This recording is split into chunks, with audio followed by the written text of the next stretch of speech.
যে মঙ্গল ঘট মাতৃত্বের প্রতীক, তাকে প্রণাম করি আমাদের মঞ্চস্থ বৃন্দা দেবীর শ্রীচরণে।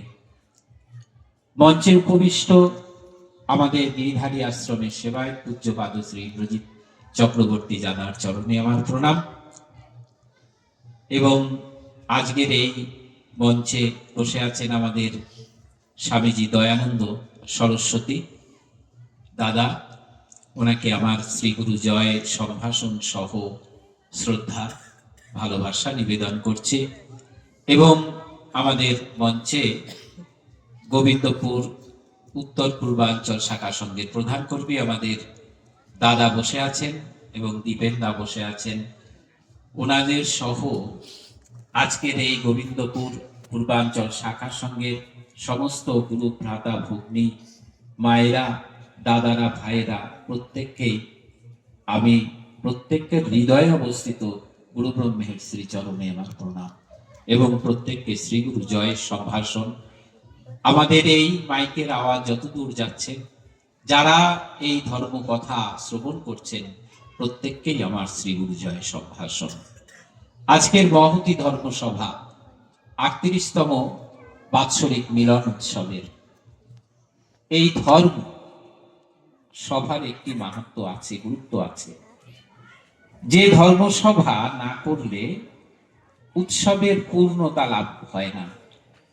এবং আমাদের গুরু ভগবান যে অযাচিত কৃপা করে থাকেন, সেই কৃপা পূর্ণতা পায় না যদি আমরা ধর্মসভা শ্রবণ না করি। ধৃধাতু থেকে উৎপন্ন এই শব্দটি যা কিছু ধারণীয়, ধারণযোগ্য বা যা ধারণ করে আমরা আগামী দিনে আমাদের যে সাংসারিক জীবন, সেই সাংসারিক জীবনের পাথেও খুঁজে পাব, এরকম কিছু ধারণ করার নাম হচ্ছে ধর্ম। এবং যেখান থেকে করব, যে সভা থেকে, সেই সভাটি হচ্ছে ধর্মসভা।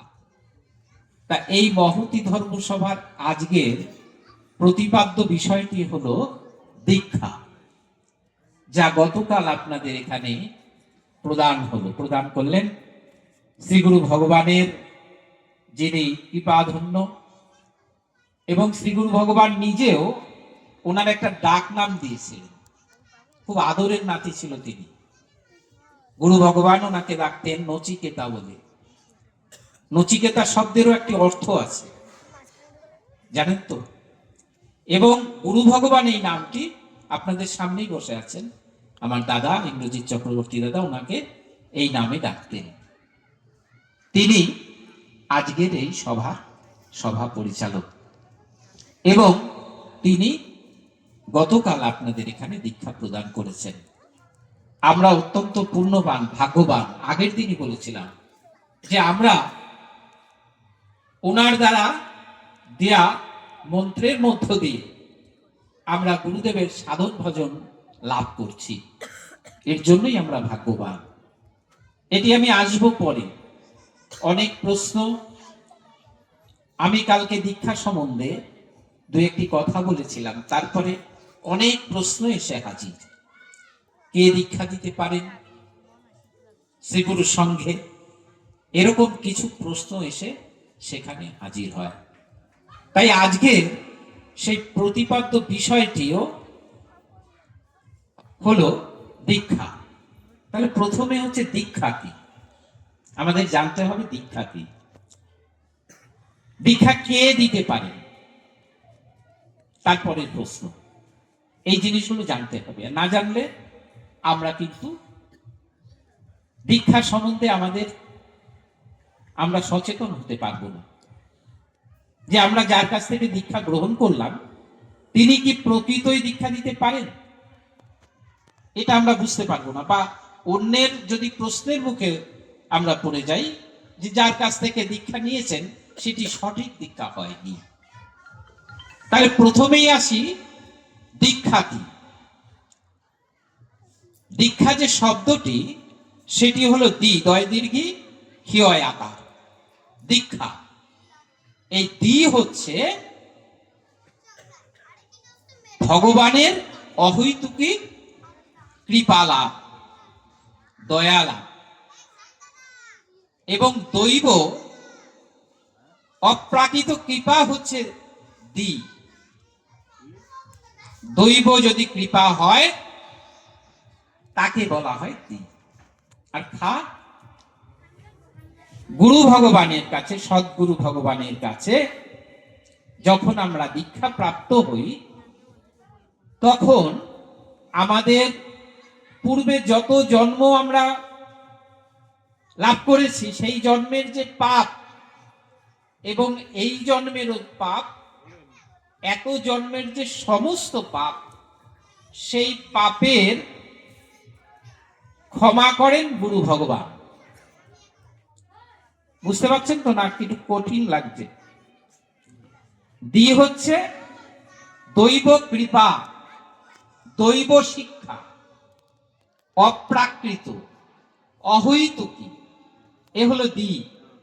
আর কি হয় আকার খা হচ্ছে আমরা যত পাপ করেছি, গুরু ভগবান বা ভগবান যিনি আছেন তিনি তাকে যে ক্ষমা করছেন, সেই পাপগুলোকে আমাদের সেই পাপ থেকে নিষ্কৃতি দান করছেন, সেটাই হলো ক্ষয় আকার। এই হলো দীক্ষা। বোঝা গেল? তো এই দীক্ষা প্রাপ্ত আমরা কখন হই? আমরা যখন জন্মগ্রহণ করি তখন আমাদের প্রথম গুরু থাকেন আমাদের পিতা এবং মাতা। তাদের দেখে আমরা অনেক কিছু শিখি। তাই প্রথম গুরুই হলো পিতা মাতা। এই যে শিক্ষা, অনেকে বললেন শিক্ষার সম্বন্ধে বলবেন, শিক্ষা এবং দীক্ষা একে অপরের পরিপূরক এবং সমার্থক শব্দও বটে। একে অপরের পরিপূরক শিক্ষা এবং দীক্ষা। তো তাই এই যে দেখবেন আমরা যেখানে পড়ি, পাঠশালায় পড়তে যাই, স্কুল কলেজে পড়ি, সেখানে যে শিক্ষক মহাশয়রা থাকেন তাদের আমরা গুরু বলি। তারা আমাদের প্রকৃতই গুরু। কেন? তারা আমাদের এই যে আমরা আগামী দিনে চলবো, আমাদের যে পার্থিব বস্তু অপার্থিব বস্তু সম্বন্ধে আমাদের যে জ্ঞান লাভ করা, মান এবং হুঁশ।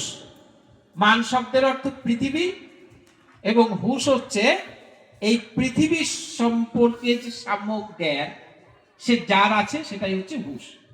এই দুইয়ের যে সংযুক্তিকরণ, সেই সংযুক্তিকরণে হয় মানুষ। মান এবং হুঁশ। মান মানে হচ্ছে পৃথিবী। তাহলে এই গোটা পৃথিবী সম্বন্ধে যিনি আমাদের শিক্ষায় শিক্ষিত করেন তিনি হচ্ছেন গুরু। এবার প্রথমে জন্মগ্রহণ যখন করি, মা এবং বাবা অর্থাৎ পিতা মাতাকে দেখে আমরা শিখি। আমরা মা বাবা বলতে শিখি, দাদা বলতে শিখি, দিদি বলতে শিখি, তারপরে অন্যান্য জিনিস বলতে শিখি। শিখছি কার কাছ থেকে? পিতা মাতার কাছ থেকে এবং ঘরের গুরুজনদের কাছ থেকে। তাহলে প্রথম গুরু হলেন তারা। তারপরে পাঠশালায় যাই, এই পাঠশালায় যখন শিক্ষকেরা থাকেন তারপরে গুরু হলেন তারা। তাহলে দীক্ষা কিন্তু সব জায়গা থেকে পাচ্ছি, এই যে শিক্ষা।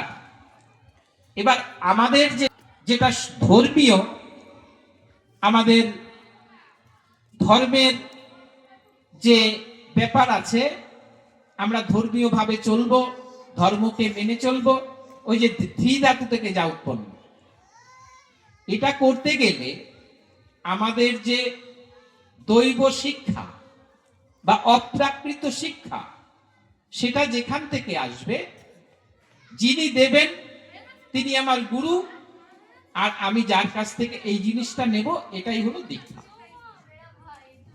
তাহলে এই অপ্রাকৃত এবং অহৈতুকী কৃপা এতদিন তো আমরা স্কুল কলেজে শিখলাম, বাবা মার কাছ থেকে শিখলাম। এবার আমার ভেতরে যে আমি বসে আছি, তার সেই চৈতন্যময় শাশ্বত যে জীবন আছে, তাকে যে উন্নীত করবে, এই তাকে উন্নীতকরণ হচ্ছে দীক্ষাকরণ। এবারে বলি, এই দীক্ষা নিতে হয় কার কাছে?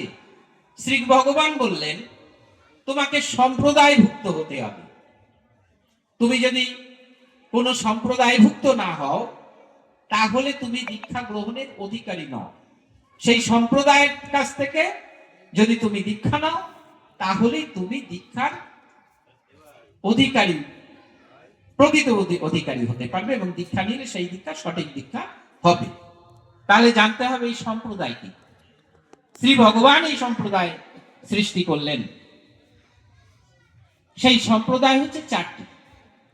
একটি হচ্ছে শ্রী, মানে ভগবান বিষ্ণু, তিনি তার স্ত্রীকে অধিকার দান করলেন। স্ত্রীকে, শ্রী মানে লক্ষ্মী, তার বাম পাশে যে অবস্থান করেন, অর্থাৎ কৃষ্ণরূপে যখন থাকবেন তখন তিনি রাধারানী। এই রাধারানীর অধিকার, মা লক্ষ্মীর অধিকার, এরা হচ্ছে স্ত্রী সম্প্রদায়। এর কাছ থেকে যদি আমরা দীক্ষা গ্রহণ করি, লাভ করি, তাহলে সঠিক দীক্ষা হবে। তারপরে কি আছে? শ্রীয়ের পরে যে সম্প্রদায়, সেই সম্প্রদায় হচ্ছে ব্রহ্মা। এই ব্রহ্মা সম্প্রদায়ভুক্ত যারা আছে সেখান থেকে যদি আমি দীক্ষা লাভ করি তাহলে আমি সঠিক সম্প্রদায়ের কাছ থেকে দীক্ষা লাভ করতে পারলাম। তারপরে কি আছে? ব্রহ্মার পরে রুদ্র। রুদ্র অর্থাৎ শিব।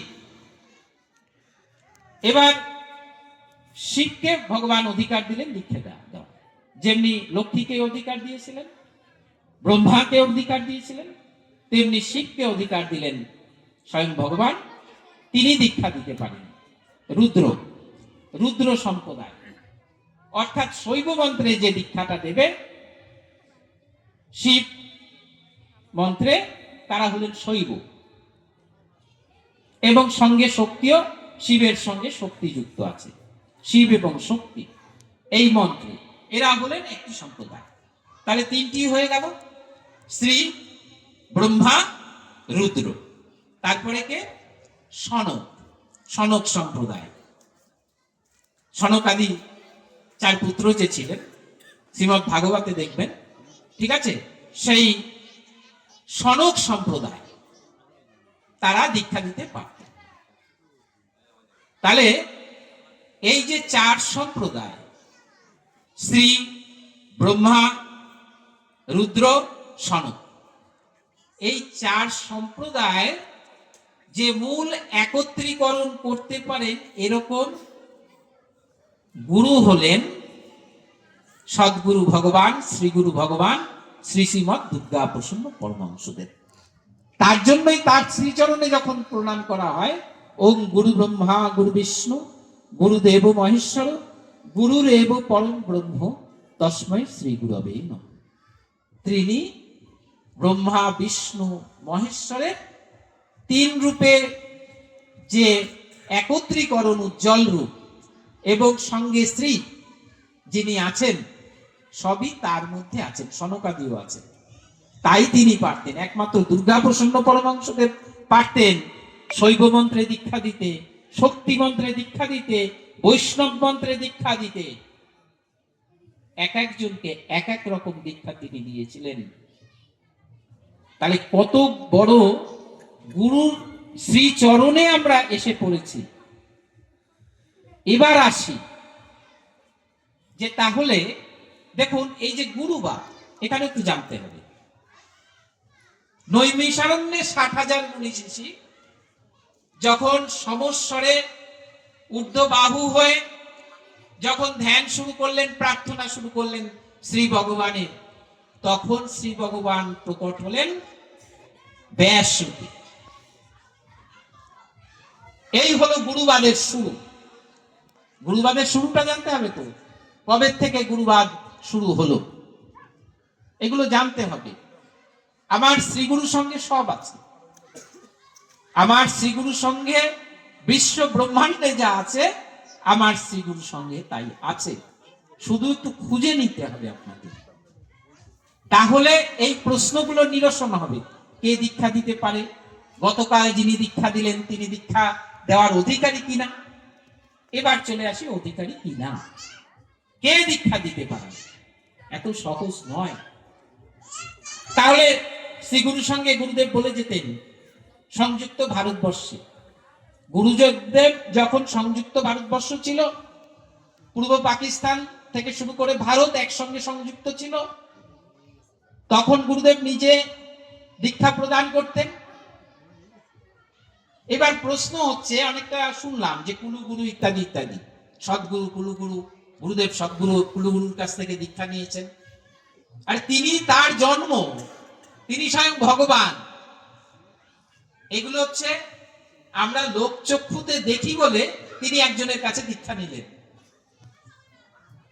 কুলুগুরুর কাছ থেকে নিয়েছেন, পরবর্তীকালে সদ্গুরুর কাছ থেকে নিয়েছেন, দীক্ষা লাভ করেছেন। এগুলো আমাদের শিক্ষা দেওয়ার জন্য, আর কিছু নয়।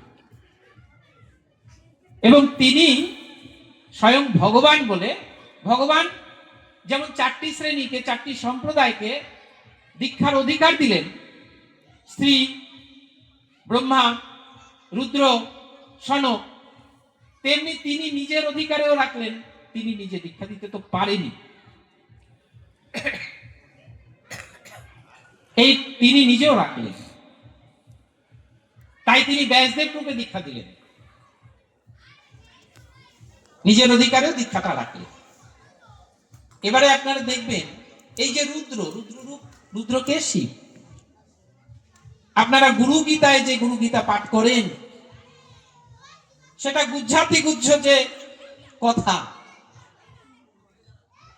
ভগবতী জানতে চেয়েছিলেন শিবের কাছে, সেই কথাটা শিব ভগবতীকে বললেন, যেটা আমরা গুরু গীতায় পাঠ করি। সেখানে দেখবেন যে গুরু সম কাকে সম্মান করতে হবে?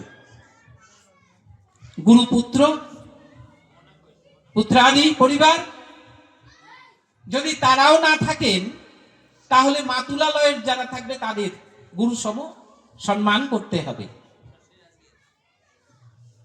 এ অধিকার কে কাকে দিল? স্বয়ং ভগবান দেবাদিদেব মহাদেব তিনি বললেন, তার মুখ নিঃসৃত, যে আমরা গুরু গীতার মধ্য দিয়ে পাঠ করি। তাহলে আমরা ভুলে যাচ্ছি কেন যে গুরুদেবের বংশধর যিনি, তিনি দীক্ষা দিতে পারেন কিনা? কেন বলছি? গুরু সম সম্মান করতে হবে তাকে। আমার গুরু যা ছিলেন সেরকম তাকে সম্মান করতে হবে, অর্থাৎ তিনিও পারেন। তাই শ্রী গুরু ভগবান যখন আমাদের এই ভারতবর্ষ বিভাগের পূর্বে যখন এখানে এই দেশে চলে আসলেন, ওই দেশ ছেড়ে, বাংলাদেশ ছেড়ে, আধুনা বাংলাদেশ, পূর্ববঙ্গ ছেড়ে যখন পশ্চিমবঙ্গে আসেন, তখন তিনি দীক্ষাদানের অধিকারী করেছিলেন, দীক্ষা দিয়েছিলেন তারই বড় ভাইয়ের বড় ছেলে ঈশ্বর সুধাংশু কুমার চক্রবর্তীকে। তখন কিন্তু গুরুদেবের যারা শিষ্য ছিল, তাদের মধ্যে সন্ন্যাসী, গৃহী এই পশ্চিমবঙ্গে অনেক ছিল, কাউকে তিনি দেননি। তার যদি শরীর খারাপ হতো বা যদি তিনি গিয়ে কোথাও দীক্ষা না যেতেন, তিনি বলে দিতেন, সুধাংশু তুমি যাও, তুমি গিয়ে দীক্ষা দিয়ে আসো। এবং শুধু ওইটুকু বলে ক্ষান্ত থাকতেন না, বললেন গুরু বলে আমাকে চিনাইয়া দিবে। আবার গুরুদেব তিনি তার বাণীর মধ্যে লিখলেন যে যখন দীক্ষা দিবে, গুরু রূপে আমাকে চিনাইয়া দিবে। অর্থাৎ তিনি আমাদের প্রকৃত গুরু। আর যিনি মন্ত্রটা আপনাদের কানে দিচ্ছেন, তিনি প্রতিনিধি মাত্র। তাহলে সেই মন্ত্র, মহামন্ত্র যে বহন করতে পারেন, সেই শক্তিধর ক্ষমতা হলো গুরুবংশ, যা আপনারা বিগত কালকে পেয়েছেন, গতকালকে পেয়েছেন। এর উপরে আর কিছু নেই। কারণ গুরুদেব আর বলে গেলেন না কাউকে। আর কি করলেন? যেহেতু বাংলাদেশে কোনো গুরুবংশের লোক ছিলেন না, তারা সবাই এখানে চলে এসেছেন, তাই বাংলাদেশে গুরুদেব তিনি ওই সুরেন্দ্রকে দীক্ষা দেওয়ার জন্য বলেছিলেন। তিনিও একজন গৃহী ছিলেন। তাহলে কে প্রকৃত দীক্ষা দানের অধিকারী? আমার শ্রীশ্রীমৎ দুর্গাপ্রসন্ন পরমহংস দেবের যে দীক্ষা, আজকে বলার আর অপেক্ষা রাখে না। কিন্তু একটা পদ্ধতির মধ্য দিয়ে অনেক কিছু চলে। যেমন অনেকে মনে করেন যে শ্রীগুরুর সঙ্গে বলতে তোমরা একমাত্র কেন্দ্রীয় আশ্রমকে বোঝো, এরকম অনেকে ভাব, তাদের মনের ভাব তারা প্রকাশ করে থাকেন। ব্যাপারটা তা নয়, গুরুদেব তা বললেন না। গুরুদেব বললেন সংঘ এবং আমি এক ও অভিন্ন, অর্থাৎ শ্রীগুরু সঙ্গ গুরুদেব নিজেই। শ্রীগুরু সঙ্গ কিন্তু কোন ইট কাঠ পাথর বালি দিয়ে তৈরি মন্দির নয়। হ্যাঁ, পরবর্তীকালে গুরুদেব আরো বলেছেন তোমাদের এই সংঘ, এই ভাই একটু আগে বলছিল না যে অসাম্প্রদায়িক সংঘ বটে। এবং গুরুদেব বললেন আপনারা ধর্ম সবাই বলে বসে আছেন, গুরুদেব বললেন তোমাদের ধর্ম কি? গুরুদেব বললেন তোমাদের ধর্ম হচ্ছে শ্রীগুরু সঙ্গ।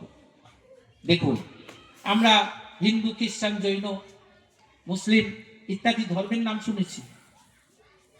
হিন্দু ধর্ম, খ্রিস্টান ধর্ম, জৈন ধর্ম, মুসলিম ধর্ম, এগুলোর নাম শুনেছি। কিন্তু গুরুদেব কি বললেন? তোমাদের ধর্ম শ্রীগুরু সঙ্গ। তাই সনাতন ধর্মের আঙ্গিকে হলেও শ্রীগুরু সঙ্গ এক অসাম্প্রদায়িক অনন্য ধর্ম। তাই আমাদের প্রত্যেকের ধর্ম হচ্ছে শ্রীগুরু সঙ্গ। আবার গুরুদেব বললেন তোমাদের এই সঙ্গ কৈলাসেও ছিল, তোমাদের এই সঙ্গ কৈলাসেও ছিল। তাহলে শ্রীগুরু সঙ্গ আজকের কি? তাহলে গুরুদেব বলতেন কেন যে তোমাদের এই সঙ্গ কৈলাসে ছিল? তাহলে পার্টিকুলারলি কোন মন্দির, মঠ কে আমরা শ্রীগুরু সঙ্গ বলতে পারি না। কারণ গুরুদেব বলে গেলেন তার বাণীর মধ্যে তোমাদের এই সঙ্গ কৈলাসে ছিল। কৈলাসের অধিপতি কে? কৈলাসের অধিপতি স্বয়ং দেবাদিদেব মহাদেব। তাই তিনি প্রকারান্তে বলে গেলেন যে আমি কিন্তু সেই মহাদেব, আজকে এই পৃথিবীতে অবতরণ করেছি মাত্র এই পাপি তাপি উদ্ধারের লাগি। তাই বাবা বিশ্বনাথের কাছে যখন পুণ্যশ্লোক উমাচরণ চক্রবর্তী ধর্ণা দিয়ে ধ্যানস্থ হলেন, তিনি কৃপা করলেন তার বংশে আসার জন্য। তাহলে তিনি সেই কৈলাসপতি দেবাদিদেব মহাদেব। তাই গুরুদেব বললেন যে তোমাদের এই ধর্ম কৈলাসেও ছিল। আবার বললেন তোমাদের এই দেহ, তোমাদের এই ধর্ম বৈকুণ্ঠেও ছিল। তার মানে তোমাদের এই দেহ বৈকুণ্ঠে ছিল, মানে তোমাদের এই ধর্ম বৈকুণ্ঠ ছিল, মানে বারবার দেহ কথা চলে আসছে। তোমাদের এই ধর্ম বৈকুণ্ঠে ছিল, অর্থাৎ বৈকুণ্ঠের অধিপতি কে? নারায়ণ। সেটিও গুরুদেব বলে গেলেন যে আমার দেহান্তের পর আমার এই শ্রীদেহ নারায়ণ মন্ত্রে স্নান করাইবা। ওম নারায়ণ বিদ্মহে বাসুদেবায় ধীমহি তন্ন বিষ্ণু প্রচোদয়াৎ ওম। এই মন্ত্রে গুরুদেব তার দেহকে স্নান করাইতে বলছেন। ভাবুন তো একবার, তাহলে তিনি নারায়ণ স্বয়ং। তার জন্য তিনি বললেন আমার দেহান্তের পর আমার এই শ্রীদেহ নারায়ণ মন্ত্রে স্নান করাইবা। তাই তিনি বললেন তোমাদের এই ধর্ম অর্থাৎ শ্রীগুরু সঙ্গ বৈকুণ্ঠেও ছিল। আবার তিনি বললেন তোমাদের এই ধর্ম অর্থাৎ শ্রীগুরু সঙ্গ গোপনে গোলকে ছিল। কোথায় ছিল? গোপনে গোলকে। গোলক অধিপতিকে স্বয়ং ভগবান শ্রীকৃষ্ণ। তাহলে আমাদের বুঝতে অপেক্ষা রাখে না, তিনি যে এই যে পরপর রূপের কথা বলছেন, একাধারে তিনি যে সেই গুরু ব্রহ্মা, গুরু বিষ্ণু, গুরুদেব মহেশ্বর, আমাদের এটা কিন্তু বুঝতে আর অপেক্ষা রাখে না তিনি কে। আজকে তার কাছ থেকে আমরা দীক্ষা গ্রহণ করেছি। তারপরে বললেন তোমাদের এই ধর্ম আজ মর্তেও আছে, কারণ তিনি মর্তে অবতরণ করেছেন। তাই শ্রীগুরু সঙ্গ। শ্রীগুরু সঙ্গ আজকের নয়, শ্রীগুরু সঙ্গ আজকের প্রতিষ্ঠা হয়নি। এই যে সালগুলো দেখছেন শ্রীগুরু সঙ্গ প্রতিষ্ঠা হয়েছে, শ্রীগুরু সঙ্গের একটি কেন্দ্রীয় আশ্রম আছে, অন্যান্য আশ্রম আছে, ইত্যাদি ইত্যাদি। কেউ কেউ মনে করে যে শ্রীগুরু সঙ্গকে আমরা কুক্ষিগত করে রাখবো, সম্ভব না। কারণ গুরুদেব বললেন সংঘ এবং আমি এক ও অভিন্ন। তাই গুরুদেবের শ্রীপাদ পদ্মে প্রার্থনা করুন, আপনারা অত্যন্ত ভাগ্যবান যে তার বংশধরের কাছ থেকে বিগত দিনে আপনারা এই দীক্ষা লাভ করেছেন। ভুল তো হয়নি, বরং পুণ্য পুণ্য পুণ্য মহাপুণ্য আপনারা লাভ করেছেন। আগামী দিনে তাই গুরুদেবের আদর্শ, গুরুদেবের দেওয়া শিক্ষা, এগুলো আপনারা গ্রহণ করবেন। একটি খালি অনুরোধ রাখবো যে গুরুদেবের যে বইগুলো, পুস্তকগুলো, গুরুদেব যে বইগুলো লিখে গেছেন, বাণী চিরন্তনী, যে গুরুদেবের বাণী নিয়ে সম্বলিত প্রথম খণ্ড দ্বিতীয় খণ্ড, গুরুদেবের আশীর্বাদ বাণী প্রথম খণ্ড দ্বিতীয় খণ্ড, এগুলো পড়লে জন্ম থেকে মৃত্যু পর্যন্ত আমাদের যা কিছু করণীয় কর্তব্য এর মধ্যে আছে। তাই শ্রী শ্রী গুরুদেবের শ্রীচরণে, শ্রী শ্রী গিরিধারী লালের শ্রীচরণে সকলের মঙ্গল প্রার্থনা করে আজকের এই গুরু